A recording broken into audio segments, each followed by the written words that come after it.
Today, we're diving into something called cognitive control. And look, this isn't just about trying to change what you think. It's actually way deeper than that. We're talking about shaping the very process of how you think. So let me ask you this. Are your thoughts really your own? It's a pretty big question, right? And it's exactly what we're going to dig into. We're going to break down the specific, nitty-gritty techniques people use to kind of sneak past your critical thinking and lead you to a certain conclusion. And the crazy part? A lot of the time, you don't even know it's happening.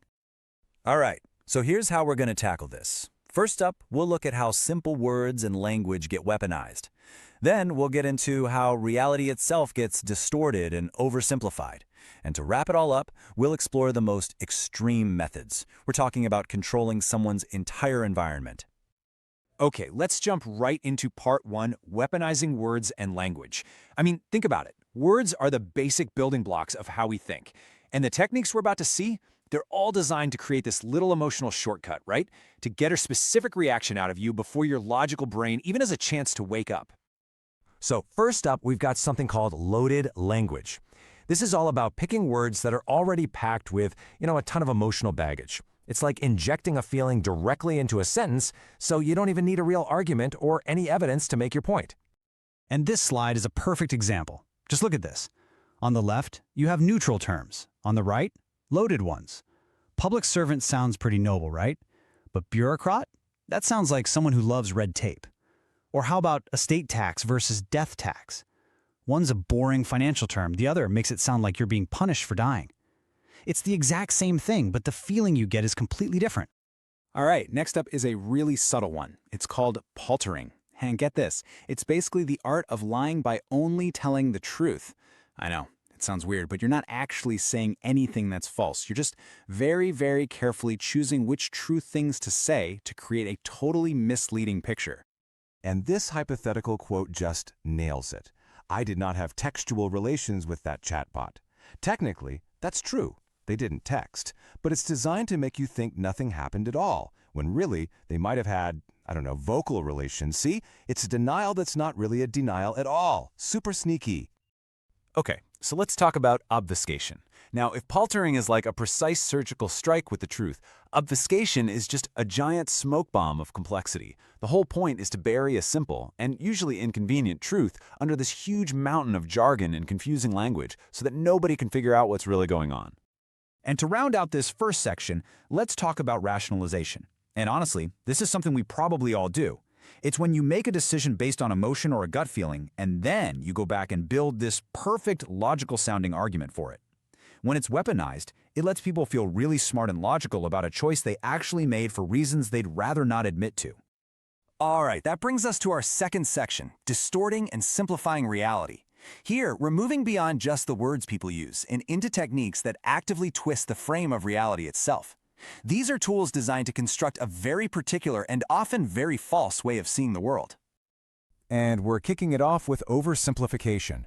Real-world problems are complicated. They're messy. They take real thought. Well, this technique just throws all that out the window.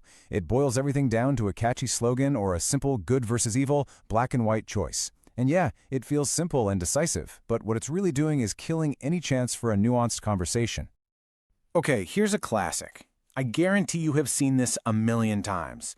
Taking quotes out of context. It's an incredibly powerful way to make it look like someone said the exact opposite of what they meant just by, chopping off the beginning or the end of their sentence. And this slide shows you exactly how it works. Look at the full quote. While our opponent has some valid points, their overall plan is a disaster. Pretty clear, right? It's a condemnation. But you just snip out that middle part, and suddenly you have an ad that says, our opponent has some valid points. It makes it sound like a full-on endorsement. It's completely dishonest, but man, is it effective. Next, we have something called the limited hangout. This term actually comes from the world of spies and intelligence. Here's the scenario. A big scandal is about to break. So what do? You strategically confess to a small, not-so-bad part of the story. It makes you look transparent, like you're coming clean. And hopefully, it gets everyone to stop digging for the much, much bigger truth you're still hiding. And this chart just lays it out perfectly, doesn't it? You admit to this little 10% slice of the pie. You hang it out there for everyone to see. And that makes people think they've got the whole story, while the other 90% stays completely hidden. Okay, this next one, pensée unique, which is French for single thought, is really important to understand. The goal here isn't just to argue that an opposing view is wrong. No. The goal is to make that other viewpoint seem immoral, totally socially unacceptable, basically to make it unthinkable. It's about shrinking the whole world of acceptable debate until there's only one thought left standing. All right, let's get into our final section. And this is where things get really intense. We're talking about controlling the total environment. These tactics aren't just about swaying you on one issue or getting you to make one decision. This is about managing someone's entire reality. And a classic example of this is a tactic often used by cults called love bombing. And it's a very clear step-by-step process. First, you just shower a new person with praise and affection. Make them feel like the most special person in the world. Step 2, you start to slowly cut them off from their old life, their friends, their family. And finally, step 3, they become totally dependent on the group for their entire sense of who they are. Now this next one, operant conditioning, might sound like something you'd read about in a dusty old psychology textbook, but trust me, it is being used on a massive scale every single day. It's just a fancy term for a system of rewards and punishments designed to train people to behave in a certain way. And just look at this table. It shows you exactly how social media platforms have pretty much perfected this. You post something the group approves of, boom, you get a reward, likes, shares, positive comments. But what happens if you say something that goes against the grain? Punishment, downvotes, public shaming. And over time, what does that do? It trains all of us to just self-censor and conform. This brings us to milieu control. This is the big one. It's about creating a completely sealed-off information bubble. You manage a person's environment so tightly that they never come across an opposing viewpoint or a challenging idea. It's simple, really. If you can control everything a person sees and hears, you ultimately control what they think. And this slide basically gives you the playbook for how to build that bubble. You restrict access to any outside news. You isolate people from anyone who doesn't believe. You create your own special language. You discourage critical thinking at every turn. It is a systematic process of taking apart someone's ability to think for themselves. So, okay, after going through all of that, from sneaky loaded words all the way to total environmental control, it can feel pretty heavy, right? But here's the most important takeaway of all. The simple act of knowing these techniques exist, of being able to spot them, that is your single most powerful weapon against them. Just being aware is your first and best line of defense. And really, that's the thought I want to leave you with. None of this is just theory or history. These techniques are out there, right now, all around us. You'll see them in ads, you'll see them in politics, you'll see them in online groups. All right, today we're going to build a toolkit. This is your personal spotter's guide for one of the most powerful forces out there, propaganda. We're going to learn how to see it, how to name it, and most importantly, how to neutralize its effect on us. Let's jump in. You've been there, right? We all have. You're in a debate online, maybe in the comments section, and all of a sudden the ground just shifts under your feet. You're left feeling confused, maybe a little angry, and you're not even sure how the conversation got so completely derailed. It feels like you're playing a game, but nobody ever told you the rules. Well, that feeling, it's not an accident. It's often the result of very specific, time-tested techniques that are designed to control the narrative and get you off balance. So yeah, welcome to the information battlefield. Today, we're going to learn the strategy. First, let's look at the offensive playbook. These are the proactive tools, the ones used to build a story from the ground up and make it feel solid, inevitable, and, well, true. These are the tools of attack. It all starts with one of the most basic yet incredibly powerful tools in the box: repetition. See, our brains have this funny little shortcut. We tend to mistake something that's familiar for something that's accurate. So when we hear the same message enough times, our brain just kind of starts to accept it as true, even if there's no evidence. Psychologists have a name for this: the illusory truth effect. And this is that principle in action. It's the engine that drives slogans, talking points, and yeah, unfortunately, some really big falsehoods. The message is just hammered home again and again and again until it carves out a little space in our minds and starts to feel like just common knowledge. Next up is scapegoating. You've definitely seen this one. When things get complicated or tough, it is so much easier to create a simple villain than it is to actually solve the real problem. This technique takes all that public anger and frustration and just funnels it onto an easy target. It's a perfect distraction from the real issues. And then you've got transfer. This is all about the power of association. Think of a politician who's always standing in front of a giant national flag. The goal is to transfer your positive feelings about the flag, patriotism, respect, onto the person. It's a visual shortcut that completely bypasses your logical brain and goes straight for the emotions. Now this is interesting. This slide breaks down two different ways to kind of borrow credibility. On the one hand, you've got testimonials. That's pretty straightforward, right? A famous person you admire says they like something. But on the other hand, you have the much more subtle third-party technique. This is where someone creates what looks like an independent source, like a research group or a concerned citizens organization, to push their message. One relies on fame, the other creates a totally false sense of objectivity. Okay, so you've built your narrative. But what happens when people start poking holes in it? What happens when it comes under attack? Well, that's when you switch from offense to defense, and you pull out a whole new set of tools designed to protect your position at all costs. The first line of defense is often whataboutism. And let's be clear, this isn't a real argument, it's an escape hatch. Instead of actually addressing a criticism, the speaker just tries to change the subject by pointing a finger and saying, yeah, but what about them? The goal is just to create chaos and totally derail the conversation. And here's a perfect classic example.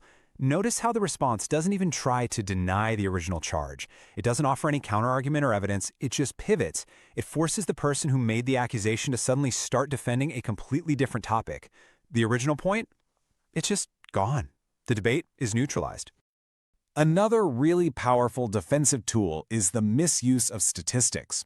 We're all taught to trust numbers, right? They feel so objective, so scientific. But data can be twisted and presented in a way to tell pretty much any story you want, giving a totally false conclusion the shiny, authoritative veneer of math. Oh, this is a fantastic illustration of how that works. Just look at these two charts. They are showing the exact same data. But in the first chart, where the scale goes from 0 to 100, the differences look tiny, almost non-existent. But in the second chart, just by changing the scale to zoom in on the very top, those same tiny differences suddenly look like a massive, dramatic gap. The data didn't change one bit, only the story it was forced to tell. Okay, this one is incredibly sneaky. The unstated assumption works by smuggling a controversial idea into the conversation without ever actually saying it out loud. The entire argument is built on this hidden foundation that you're forced to accept just to even participate in the discussion. And this question is the perfect example. It's a classic for a reason. I mean, how do you even answer that? If you give a date, you're admitting you used to cheat. If you try to deny it, you just sound defensive. The question itself is a trap, and all of its power comes from that unstated, totally unproven assumption that you were a tax cheat to begin with. And finally, we have semantic satiation. This is basically a tactic of neutralization. You take a powerful word that your opponent uses, a word like justice or freedom or reform, and you just repeat it over and over and over again. You apply it to everything until it just becomes meaningless noise. You drain the word of all its power by turning it into an empty buzzword. So here's the most important point. These tools are almost never used by themselves.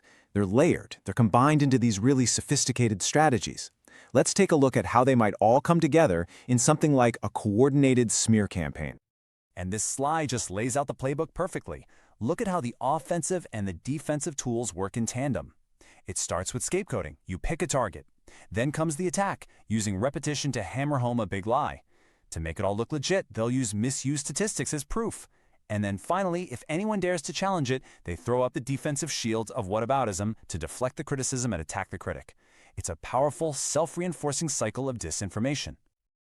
Seeing all of this laid out like that, yeah, it can feel a little disheartening. But listen, the goal here isn't to make you cynical or paranoid, it's to make you resilient. The goal is empowerment. Just being able to identify and name these techniques, that's the first and most crucial step to taking away their power over you.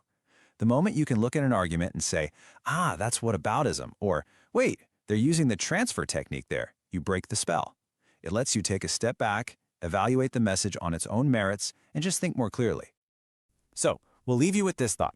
Knowing these techniques, it gives you a defensive shield against manipulation, for sure. But it also gives you a much deeper understanding of how communication actually works. So the real question is, once you can see the architecture of these arguments, how can you use that knowledge to build more honest, more constructive, and clearer conversations?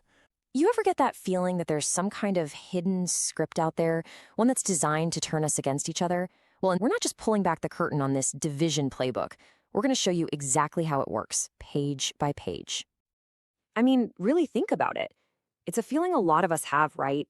The disagreements you have, maybe with neighbors or people at work, even your own family. They just feel bigger somehow, amplified, almost engineered. Like some invisible force is shoving us all into opposite corners, making it almost impossible to find any common ground. And here's the thing you have to understand. That feeling isn't just in your head. Division isn't some bug in the system, it's a feature. It's a calculated, deliberate strategy used by people who actually benefit when we're all confused and angry. Today, we're exposing those tactics. All right, so let's get into it. Chapter 1 of the playbook is all about twisting your perception of reality. Because, think about it, if you can control what people believe is real, you can pretty much control them. This is all about poisoning the well of information itself. It all starts with the most basic tool in the shed, disinformation. Now, we're not talking about a simple mistake or a rumor that gets out of hand. No, this is the intentional creation and spread of lies, like a fake social media post about some new community policy that's totally made up, designed for one reason, to spark outrage and distrust before anyone even has a chance to check the facts. See, the real goal isn't just to make you believe a lie, it's to make you doubt what's actually true. And that doubt, it leads right into the next play, FUD, fear, uncertainty, and doubt. The whole point here isn't to convince you of their side of the story. It's to paralyze you. It's done by spreading whispers that, a new technology might have weird side effects, or that a political candidate has a questionable past, all without a shred of proof. It just floods your brain with what-ifs, making it pretty much impossible to trust anything or anyone. Now, take that FUD tactic and just supercharge it for the internet age. What you get is something called the fire hose of falsehood. This is a tactic of pure overwhelm. It's not about crafting one really believable lie. It's about blasting out so many contradictions and crazy things that your brain's critical thinking just short circuits. And this just nails how it works. You've got a massive, high volume of junk information. It's multi-platform, so it's hitting you from every angle, social media, fake news sites, everywhere. It's rapid and it never stops. And here's the key. There is zero commitment to truth or consistency. The goal is just to exhaust you, not persuade you. It wears you down until you just give up trying to figure out what's real. The final move in poisoning reality is to just change the words we use. It's called euphemism. I mean, look at this. Civilian deaths sounds awful, right? But the sterile, corporate-sounding collateral damage, not so bad. Silencing dissent becomes aggressive criticism. It's all about putting a soft, fuzzy glove on a really ugly reality. Okay, so once reality is all blurred and confusing, the playbook moves on to hijacking your feelings. You can argue with logic, but raw emotion, that is a much, much more powerful driver of human behavior. This next chapter is all about how they twist your heart, not just the facts. This is probably the most dangerous play in this whole chapter. It's the huge difference between saying, I disagree with their economic plan, and calling them evil monsters who want to destroy our way of life. The moment you demonize an opponent, you're not just arguing anymore. You're creating a moral justification for doing anything to stop them. What's so fascinating here is how this tactic contrasts with the last one. See, manipulation isn't just about fear and hate. It can also be about creating these artificial highs. Think about a leader who's facing, say, terrible economic news, and then suddenly throws a massive, week-long national festival. It's totally manufactured bliss, designed to make people feel so good they don't notice the massive problems bubbling just under the surface. And here's an emotional trigger that is just incredibly effective. You wrap a policy or some kind of action in the flag. By doing that, any criticism of that action suddenly becomes criticism of the country itself. And just like that, a simple policy debate gets framed as, are you with us or are you a traitor? It is a wickedly powerful way to shut down any and all dissent. And this is the long game. Demoralization. It's this slow, grinding campaign to convince an entire population that their institutions are corrupt, that their values are totally meaningless, and that things like voting just don't matter. The end goal? To make people so hopeless and cynical that they truly believe nothing they do will ever make a difference. And a demoralized people, well, they won't fight back. So, you've poisoned reality. You've hijacked emotions. What's the final chapter? Well, it's about locking down power and making sure nobody can ever challenge you. These are the endgame moves. This is literally the oldest trick in the book, and for good reason. It works like a charm. A united population is a threat to power. So what do? You break them into little squabbling factions. A classic example is a manager who plays up small rivalries between departments to keep them competing with each other, instead of, uniting to ask for better pay. They're way too busy fighting each other to notice who's really pulling the strings. And honestly, this slide says it all, doesn't it? The whole goal is to take something that's unified and just create distance, to wedge suspicion and conflict into places where there used to be solidarity. It is, at its core, about breaking bonds between people. This is just a raw, unfiltered show of force. A diktat isn't a negotiation. It's not a compromise. It's a declaration. Imagine after a big dispute, one side just presents a list of non-negotiable terms designed to humiliate the other side. It's one party saying, here are the terms, we're not discussing it. It makes it crystal clear who's in charge. And finally, for anyone who still dares to speak up, there's Flack. This is a coordinated storm of criticism, personal attacks, and harassment. For example, a scientist who publishes a study that's inconvenient for a powerful industry might suddenly find themselves swarmed by an online mob attacking their character, their credentials, everything. The goal is to make the personal cost of speaking out so high that most people decide it's just safer to stay quiet. So, that's the playbook. It's a lot, I know. It's heavy stuff. But understanding these tactics isn't about becoming cynical or paranoid. It's actually about becoming immune. It's about seeing the game for what it is. When you boil it all down, this is the end result they're after. Poisoning reality is meant to make you confused. Attacking your emotions is meant to make you reactive and irrational. And all those power plays, they're designed to leave you feeling completely and utterly powerless. Confusion, emotion, powerlessness, that's the state they want you in. But here it is. This is the antidote. This is the whole point of this explainer. The moment you can put a name to a tactic, oh, that's disinformation, or that's FUD, or wow, they're demonizing them, it loses its invisible power over you. You can suddenly see the gears turning. And we're going to pull back the curtain on some of the most subtle and, honestly, some of the most common techniques of logical manipulation. These are the kinds of tools that get used everywhere, from ads to news headlines, even in arguments with family, all designed to win a debate without actually having a solid point. You know that feeling, right?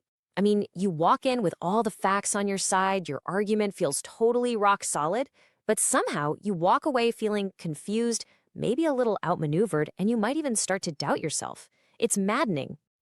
Well, here's the thing. It's probably because you were playing a totally different game than your opponent. You were trying to have an honest debate, but they were playing to win, using a set of rules you didn't even know existed. So today, we're going to learn the rules of their game so you can spot it from a mile away. Okay, first up, let's talk about the really subtle forms of manipulation. These are the techniques that are so tricky because they don't use outright lies. Instead, they just bend your perception of reality, kind of guiding you to a conclusion without you even noticing. A big one is called framing. And honestly, the best way to think about it is like this. It's like choosing a very specific window to look through. Now, the view you see is real, but the frame itself decides what you see and, maybe more importantly, what you don't see. It sets the terms of the debate before a single word is even spoken. And you can see just how powerful this is. I mean, is it a public safety initiative or is it mass surveillance? Is it tax relief or is it tax cuts for the wealthy? See, the words chosen here are way more than just labels. They're entire arguments packed into a couple of words, designed to get an emotional reaction from you before you've had a chance to even think about the facts. Okay, the half-truth. This one is so deceptive because it's really hard to argue with. The statement itself is technically true, which means if you try to challenge it directly, you're the one who looks like you don't know what you're talking about. The real poison is in what's being left out. This is the perfect example, right? 50% less fat. I mean, that sounds fantastic, but the real question you have to ask is, less fat than what? Than another snack? Or, like this example, than a stick of butter? That missing piece of context isn't some small detail. It's the whole story. Now, this next one is a deeply personal and, frankly, destructive tactic. The entire goal of gaslighting is to just slowly chip away at your confidence, in your own mind, in your own memories. making you feel like you have to depend on the manipulator to know what's real. It's all about control. And this is such a classic line. It's so insidious because it does two things at once. First, it dismisses your feelings. They're not valid. You're just overly sensitive. And second, it rewrites history, making you think your own memory is broken. It's a really powerful way to grab control of a conversation. All right, next up, we have a classic sales and persuasion technique called the foot in the door. It works on a really simple principle of human psychology, getting someone to say yes to something really small and easy. Because once we say yes once, we want to be consistent. So we're way more likely to say yes to the next bigger thing. And here's exactly how it plays out. The small ask, hey, can you sign this online petition? It costs you nothing. It's super easy. But the moment you sign it, you've psychologically committed. You're not just a random person anymore. You're a supporter of the cause. So when that big ask comes later for $100 and your whole weekend, it feels a lot harder to say no. And this whole family of tactics has a few other cousins. You've got guilt by association, where you just link an idea to a group people already dislike. Then there's labeling, just slap a word like extremist on someone so you don't have to deal with their argument. And latitudes of acceptance, that's the slow, steady process of making a crazy idea seem normal over time. They all do the same thing, rig the game before it even starts. Okay, let's shift gears. We're moving into our second category now. Tactics that are way less about subtle manipulation and way more about just brute force.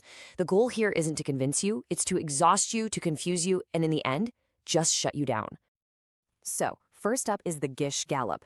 You can think of this as the debate version of a fire hose. The whole point isn't to be accurate or right, it's just to be fast. The person just fires off a dozen different claims, knowing that it takes way, way longer to disprove a bad argument than it does to just make one up. And it feels something like this. They'll just hit you with, well, what about the treaty from '87 and all the economic data is wrong and you completely ignored the ethical problems and last year's report says something else. And what about the effects on trade and my expert says you're wrong and you never even addressed the footnote on page 42. See? By the time you pick even one of those to respond to, they just move on and it looks like you couldn't answer all the other points. This is a pretty similar idea, but instead of arguments, it uses data. It's basically a smokescreen of complexity. They'll bury you in hundreds of pages of reports and spreadsheets, making the whole topic seem so incredibly complicated that you just give up and trust whatever summary they give you. And this is the classic move, right here. It's an impossible chore that's disguised as a good faith offer. The sheer volume of the data becomes a weapon. It's a wall designed to shut down any real discussion and just make them look like the authority. Now, let's look at a tactic that works by being empty instead of full. Glittering generalities are all about using these big, emotionally appealing words that everyone loves, but that nobody can really pin down. They feel great, but they're basically weightless. I mean, think about it. Who is against hope, or justice, or a better way? Nobody, right? And that's the point. These words are like a blank screen, and we project all of our own desires onto them. The speaker doesn't need a real plan, they just need a powerful Vogue word that you can fill with your own meaning. So we've seen how reality can be framed and how debates can be totally overwhelmed. So the big question now is, what do we actually do about it? How can we defend ourselves against this stuff and pull the conversation back to something more honest? Here's the most important thing to remember. Every single one of these techniques has the same goal. They are all shortcuts. They are tricks designed to get around having a real, good faith argument based on facts and logic. They manipulate, they overwhelm, they exploit emotions, anything to avoid an honest debate. And that brings us to your most powerful tool, just being able to spot the tactic. The second you see what they're doing, you can name it. Now, you don't have to literally yell, "That's a Gish Gallop," at someone. You can just calmly say, "Whoa, that's a lot of different points at once. Can we just focus on the first one for a second?" Or, "That's one way to frame it. Could we maybe look at it from this angle too?" By simply showing you see the game, you can choose not to play it and gently guide things back to the actual facts. Learning this stuff is not about becoming more cynical or getting into more fights. It's about becoming a clearer thinker. It gives you the tools to demand better conversations from other people. And hey, from yourself too. We're cracking open the secret playbook used to build the very narratives that shape our world. And you're not wrong to feel that way. You see, powerful stories, they're almost never an accident. So let's dive right in and see how they're actually built, starting from page 1, chapter 1.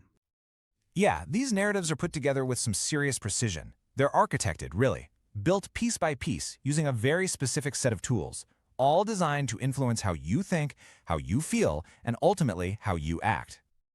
All right, first up, let's get into the Archetypes Playbook itself. This is the blueprint, the master plan for building belief from absolute scratch.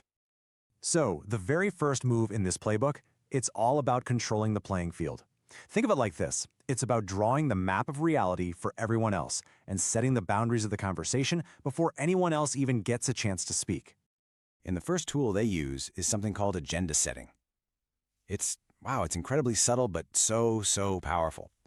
By just highlighting certain issues while totally ignoring others, they get to define what you think is important. They're literally drawing your map of reality by deciding which landmarks even show up.